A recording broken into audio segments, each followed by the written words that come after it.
Another bad day for Zohran Mamdani, y'all. More and more is coming out about him living in luxury.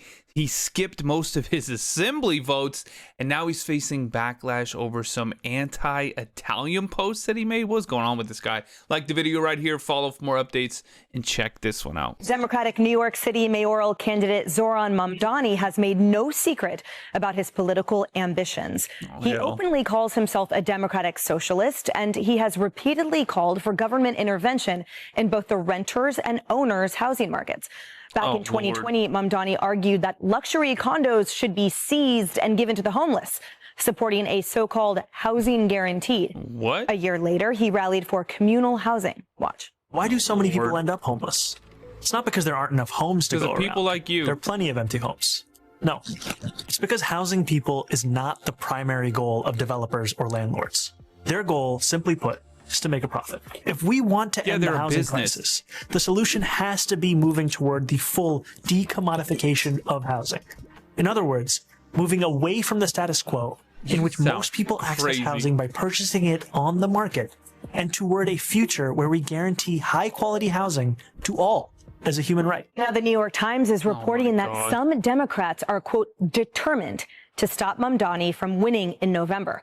And current New York Mayor Eric Adams is pushing to register 1 million new voters in an effort to fuel his now independent re-election campaign.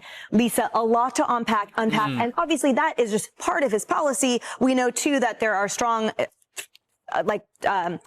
confirmed allegations of anti-Semitism and now clearly anti-Italian too, this guy. So pretty much every New Yorker has issues with him except those Upper East Side guys that voted for his socialist communist policies. Yeah, the guy's a mess, but he is going to win unless there is one opposition candidate to him. The problem is you've got Andrew Cuomo, Eric Adams, and Curtis Sliwa splitting the somewhat sane vote in New York City. So if there's not just one person running in opposition to him, he's going to win the election, and New Yorkers are going to be left with this mess. But I was thinking about this today. So Zohran is an influencer, right? So this all makes sense. He's lived in a fantasy world. The guy tried to be a rapper. He's a Nepo baby. He went to a $66,000 Bank Street school when he was younger. He went to Bowdoin College, which is $65,000 per year. He's a Nepo baby.